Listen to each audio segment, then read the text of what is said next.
You will hear a number of different recordings, and you will have to answer questions on what you hear.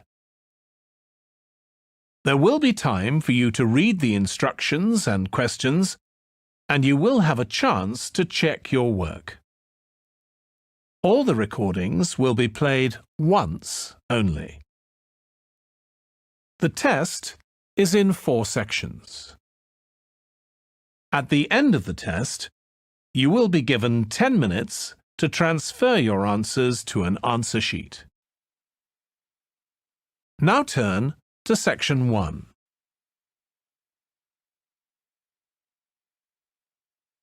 Section 1. You will hear 2 students talking to their professor about the Science and Technology Festival they attended. First, you have some time to look at questions 1 to 6.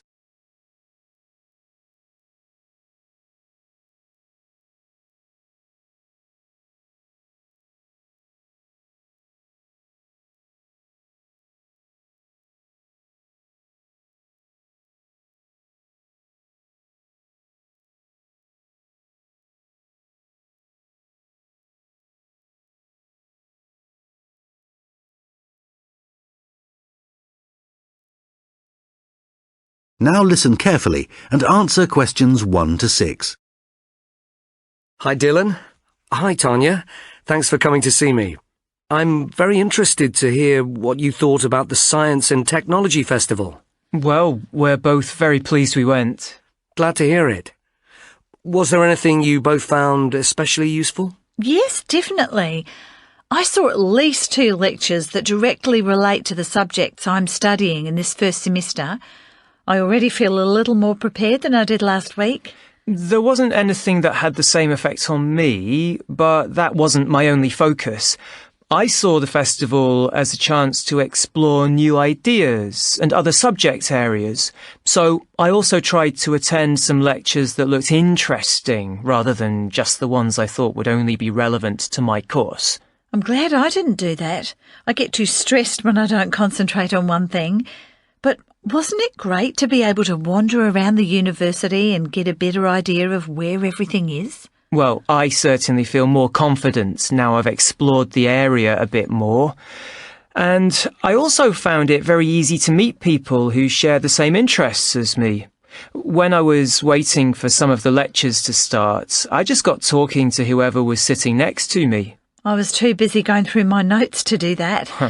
I have to say, going to so many lectures in a short space of time has really helped me to improve one area of study, my note-taking technique. I wasn't so sure about that originally, but looking at my notes again this morning, I could see how they got better as the week went on. I'm glad the week was of use to you.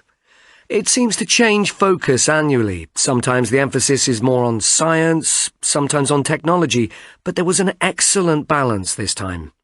It really brings these areas of study and research to the attention of the wider world, and, for me, that's the primary reason the festival exists. You may have noticed when you were there that there were a number of university information stands set up around the campus. Did you see the free reference booklets that they were giving out? No, I assumed the stands were there to provide people with directions to each talk. Well, their aim was to encourage everyone to read some of the latest studies coming out of our labs and classrooms. Many of the lecturers at the festival actually wrote the studies that were listed. So the talk and the booklets together are a great introduction to their work for anyone who attended. But the staff were certainly happy to point people in the right direction if it was needed. I have to admit it was quite confusing trying to follow some of the signs around the campus telling us where to go. So we used the map and the festival guidebook to find our way around.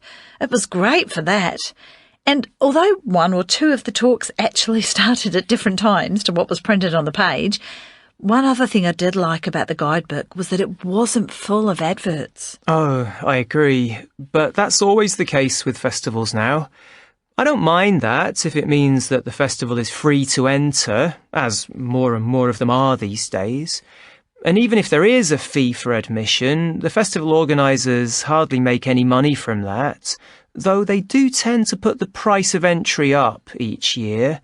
They have to make money to run the festival somehow, so it makes sense to get the majority of that through ads. That's a fair point.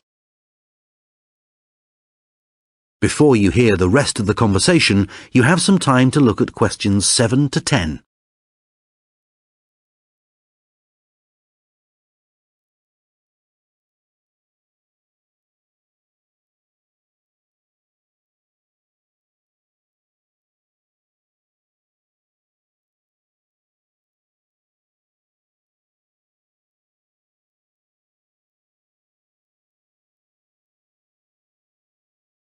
Now listen and answer questions 7 to 10. How are the students at your place? Well, I haven't really met anyone yet. They all seem a bit quiet. Perhaps they're working hard. They don't appear to be very studious here, but they are very friendly. I must say, I've been doing a lot of sitting around and chatting over the last week or so. Well, that's good. The only person I've spoken to really is my tutor. He's very approachable and seems to understand how difficult it can be starting university. It's good to have someone you can talk to, and he may help you meet other students. Actually, that doesn't bother me. I'm bound to get to know some people sooner or later. It's more a question of finding out what I need to do, where to go and so on. I hope he can help me with that. Oh, I would have thought so. Well, we certainly have a lot of work ahead of us. It seems like a long time, doesn't it? Studying for 3 years. Yes, it does. But I'm sure it'll go quickly. You know, I'm really dreading the first assessment. Yes. For the course I'm doing, we have to hand our first one in at the end of next month. Really? So, have you got the topic yet? No, but we'll get it soon. I'm not sure how much we have to write yet. Not too much, I hope. I know what you mean. And it's hard to study, especially where I am now. Oh, where are you living? I'm living in a hall of residence. I thought that would be a good idea, as there'd be a lot of people around, but I'm finding it a bit noisy. I can see that I'm going to have problems when I really need to get down to some work. So, I guess you need to be somewhere on your own then? Yes. Well, I do like to have some people around me, so I'd prefer to live with a family somewhere, in a house not too far from the university. Well, good luck with that. Yes, thanks. And good luck to you as well. Oh, I have to dash now. I've another lecture in 10 minutes. Bye for now. Bye. That is the end of section 1. You now have half a minute to check your answers.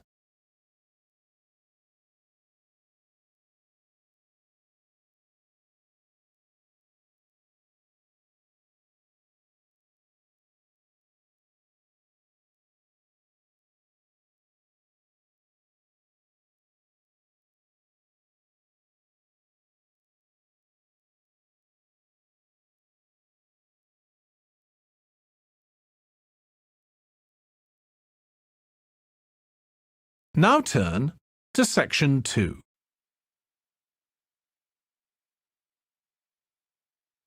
Section 2. You will hear part of an advertising lecture. First, you have some time to look at questions 11 to 16.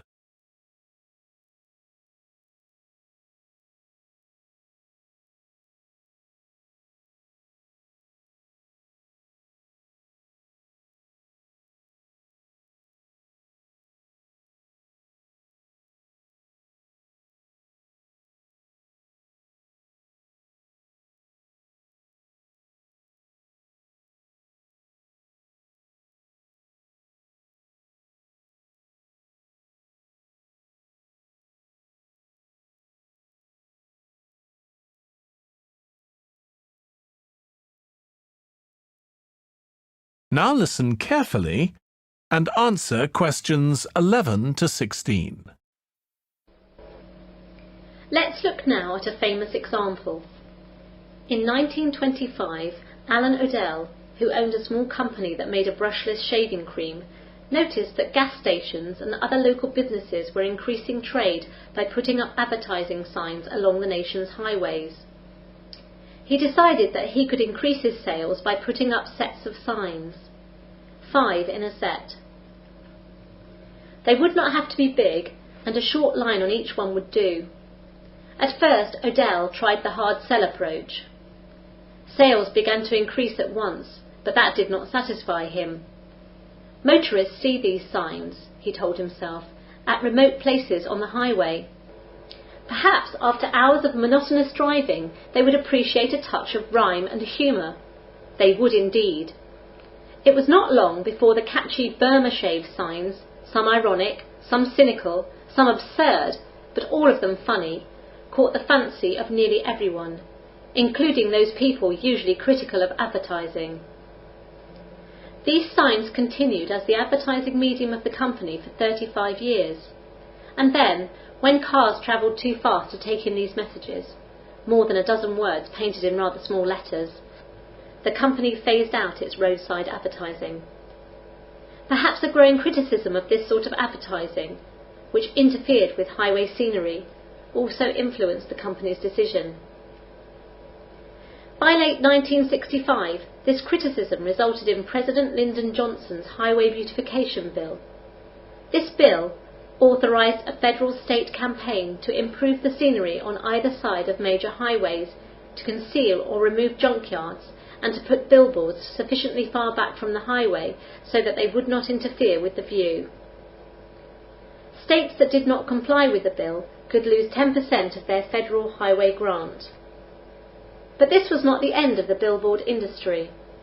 Many roads were not part of the highway system which was supported by federal grants, and these roads were not affected by the law, and nor were signs in commercial and industrial areas. Before you hear the rest of the talk, you have some time to look at questions 17 to 20.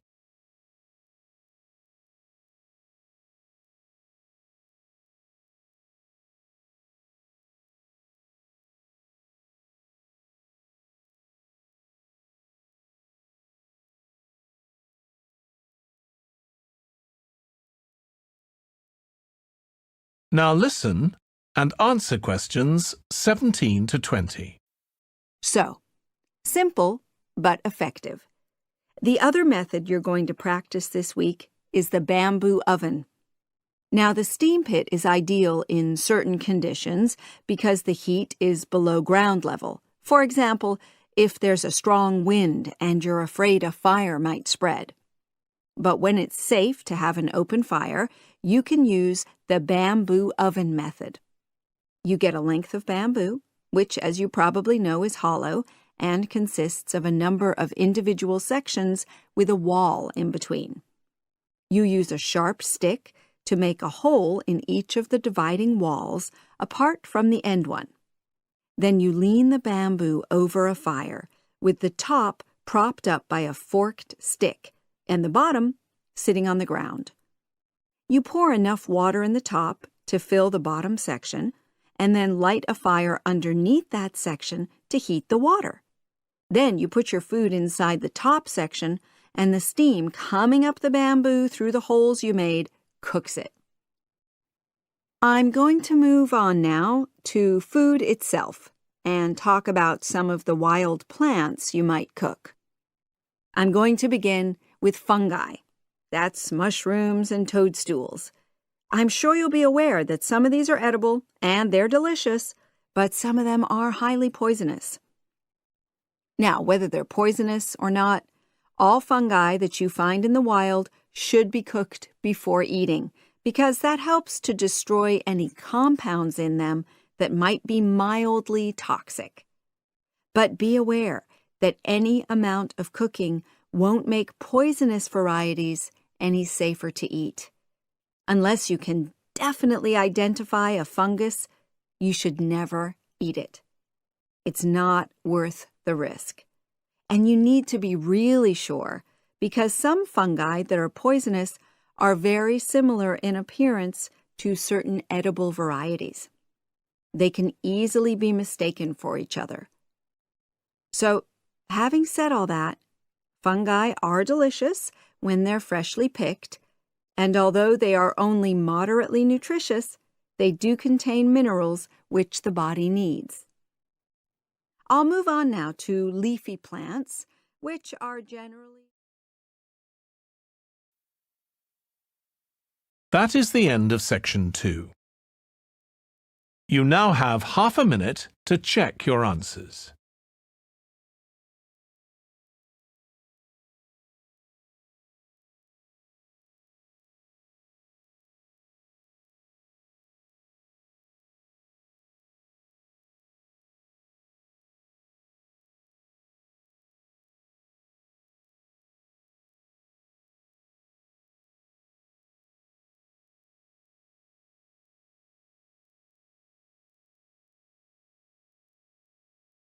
Now turn to section 3.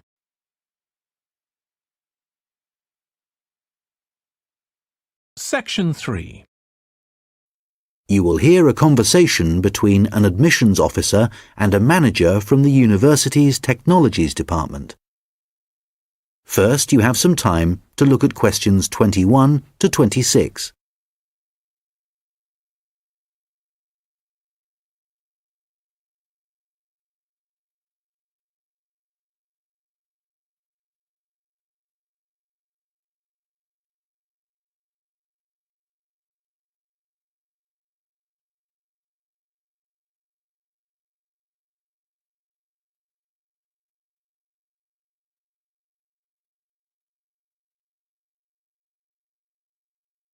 Hello, I'm Randy Agotra from the Technologies Department. Ah, yes, good.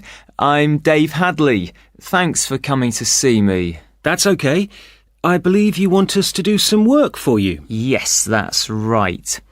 I'm responsible for student admissions to the college, and I use a computer system to help process student enrolments and to do the timetabling.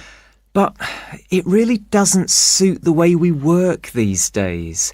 It's over 10 years old, and although it was fine when it was first introduced, it's just not good enough now. Okay, what problems are you experiencing? Well, 20 years ago, the college was quite small, and we didn't have the numbers of students or tutors that we have now. So the system can't handle the increasing volumes? Well, there's a lot more data now, and it sometimes seems the system has crashed, but in fact, it just takes ages to go from one screen to the next. Right. Is that the only problem? Well, that's the main one, but there are others. In the past, doing the timetabling was quite simple, but now we have a lot more courses, and what's made it complicated is that many of them have options. Right, but the system should allow you to include those. Well, no, it doesn't. It was supposed to. And a few years ago, we did ask someone from the technologies department to fix it, but they never seemed to have the time. Are there any other issues with the system? Well, I've been given extra responsibilities, and so I have even less time to do the timetabling. If there was anything you could do, Randir, to make the process more efficient, that would be really helpful. Well, it sounds like you could do with an assistant, but that's obviously not possible. So what about having an online system that students can use to do their scheduling? How would that work? Well, it may mean less choice for students, but we could create a fixed schedule of all the courses and options, and they could then view what was available. And work it out for themselves. That sounds great. OK, so we'll need to decide whether or not to improve the existing system or to build a completely new system. Well, I'd much prefer to have a new system. Quite frankly, I've had enough of the old one. OK, that'll probably take longer, although it may save you money in the long run. When were you hoping to have this in place? Well, it's January now, and the new intake of students will be in September. We need to start processing admissions in the next few weeks, really. Well, it will take more than a few weeks, I'm afraid. As an initial estimate, I think we'll be looking at April or May to improve the existing system, but for a new system, it would take at least 9 months. That would be October at the earliest. Before you hear the rest of the discussion, you have some time to look at questions 27 to 30.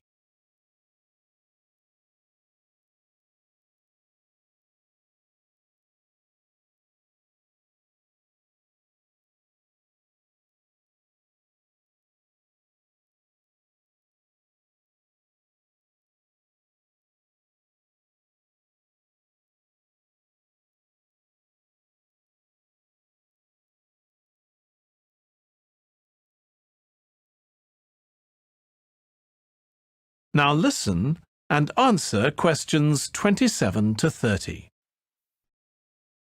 The valley and estuary of the River Trelor forms an unspoilt, beautiful landscape, rich in both wildlife and sites of historic interest.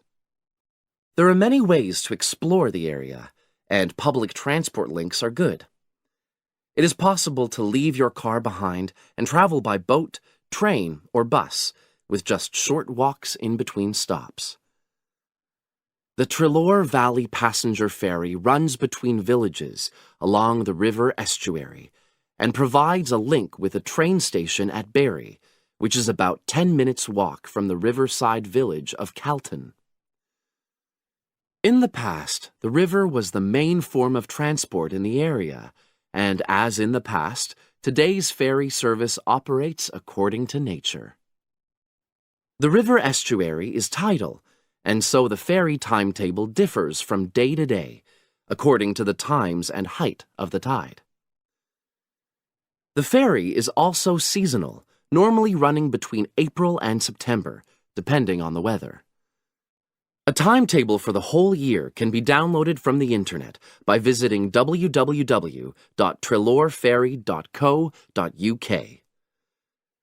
If you just want to sit and relax and enjoy the lovely scenery, you can take a river cruise to Calton and back from the nearby city of Plymouth. In the past, steamships brought early tourists along the same route. Queen Victoria and her family enjoyed such a trip in 1856. The journey is quicker these days.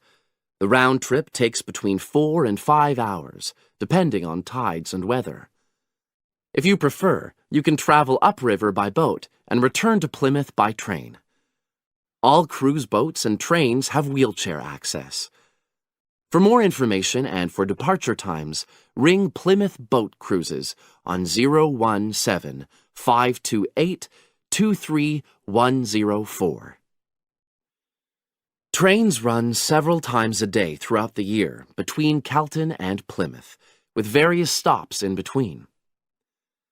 They are used by both local commuters and tourists who want to enjoy the beautiful scenery. The highlight of the journey is crossing the river on the stunning viaduct, which was built at the beginning of the 20th century and towers 120 feet over the water. It is unnecessary to book, and tickets can be bought on the train.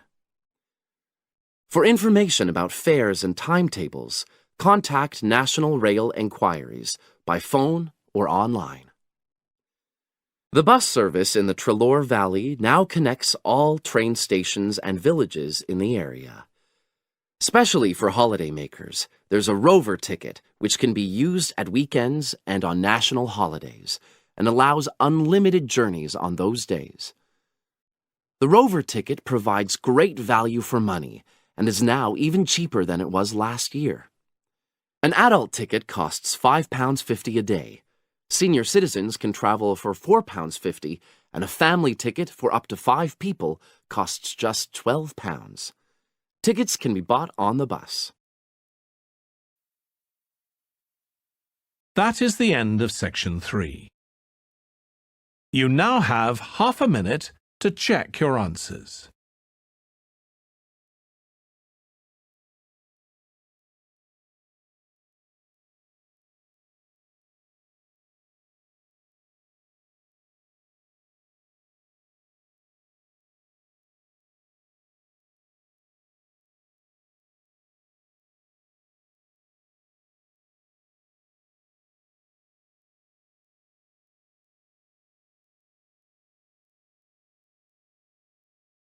Now turn to section 4.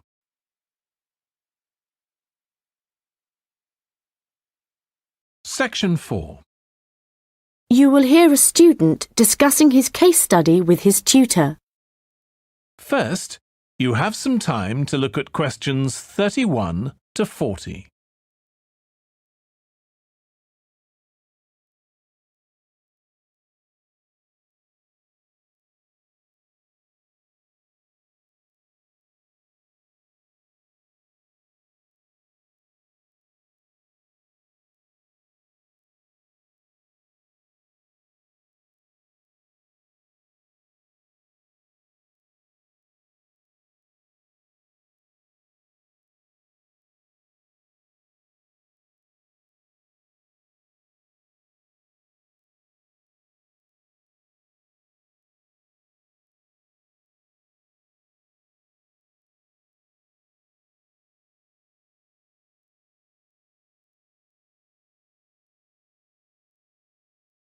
Now listen carefully and answer questions 31 to 40.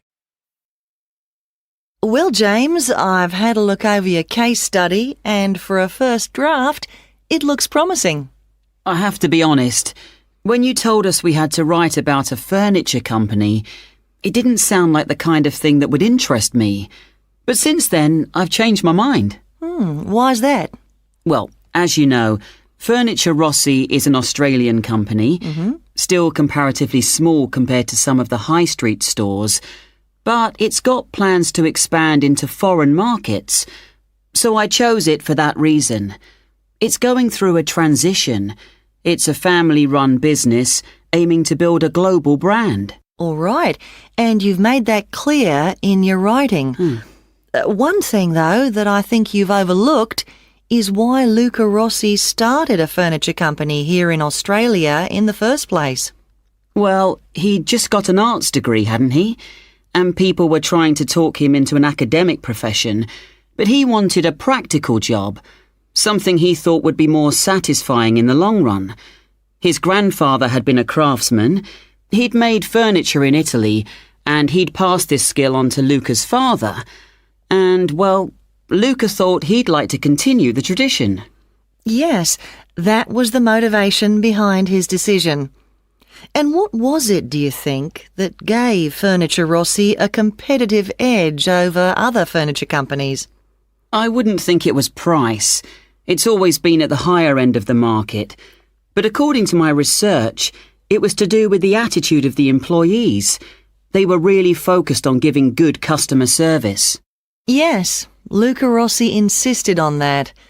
Their promotional campaigns also emphasised the fact that the wood only came from Australian forests. But that was the case with their rivals too, so it wouldn't have made them stand out. OK, we'll have a careful look at the content of your case study in a minute, but I just want to make a general comment first before you start writing your second draft. OK. Yes, what I'd like to see more of is your opinion. A bit more critical thinking rather than the bare facts. But it's good to see you've been careful with your referencing this time. Thanks. And I read and reread my work, so I'm pretty sure there aren't any errors with the language. Yes, it's fine. Oh, but there's one other thing I could probably mention at this point. Yes? Well, at the end of term, you'll also be giving a presentation, also on Furniture Rossi. Yes. I haven't given it much thought yet. Understandably, but while you're writing the case study, I'd recommend you think about what kind of information would be suitable to use in your presentation. Remember, the last time you gave a presentation on a company, you spent a considerable part of the time providing the audience with financial data. But they probably needed to hear more about company strategy. Yes, I did concentrate rather too much on the figures. I'll make sure there's a balance this time. Good.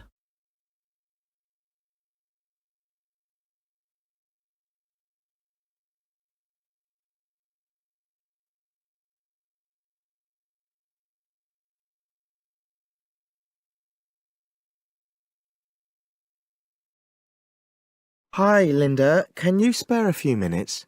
Hello, Matthew. No problem. I just wanted to talk to you about temporary work placements. I've never really thought there was a good reason for doing one. I've got some savings, so I don't really need the money at the moment. But I've had an email from the university about a vacancy that looks quite interesting. You did a placement last year, didn't you? I did, yes. In my case, I wanted to find out if I was making the right career choice before I began applying for permanent jobs. I thought I wanted to work in car manufacturing, but I wasn't sure, so I applied to Toyota. What was the application process like? Lengthy. There were a lot of different parts to it. The dullest one was a psychometric test. You know, when you have to answer loads of questions about yourself. And you're trying to guess what's the best thing to say. Yes. Then there was an activity that we did in groups, which I found really fascinating. Engineers are renowned for being a bit unsociable, but I thought we made a great team. And we had an individual task too. We had to sort through various business documents and prioritize them. It was just like what you have to do as a student, really, just with different content. What exactly were you doing on the placement? I was helping to design some diagnostic software to identify any waste in the car assembly process. Do you mean waste of materials? No, time. Anything that can speed the process up helps to cut costs. How did the work placement compare to being a student? Was it hard work? Yes, it was. I'd had full-time work before. I've done various unskilled jobs during university holidays, and some of those involve long hours. So I thought I'd find it easy. I was wrong, though. I think when you're on placement, you're always trying to prove yourself. So you push yourself hard to succeed? Yes. But I got a lot of support from my employers. They were always helpful. And then, at the end of the placement, I was given formal feedback. Do you mean on your engineering ability? Well, no. I didn't really need that because we had team meetings every other day. And so I had the chance to discuss technical issues and ask about anything that wasn't clear. The evaluation was about general workplace things, like organizational ability, initiative, that sort of thing. I get the impression you think you benefited from the placement. Well, the best thing is that they've offered me a job for next year. Depending on my exam results, of course, but still. A permanent one? Yes. But apart from that, I learned so much. The industrial environment was much more demanding than the academic one, so my general skills improved, like time management, meeting deadlines.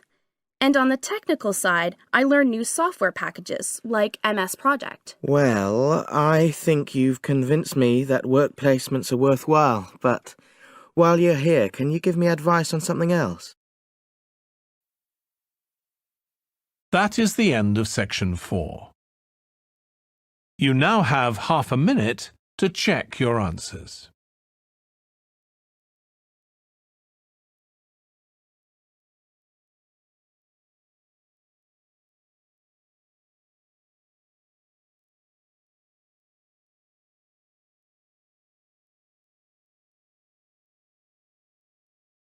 That is the end of the listening test. In the IELTS test, you would now have 10 minutes to transfer your answers to the answer sheet.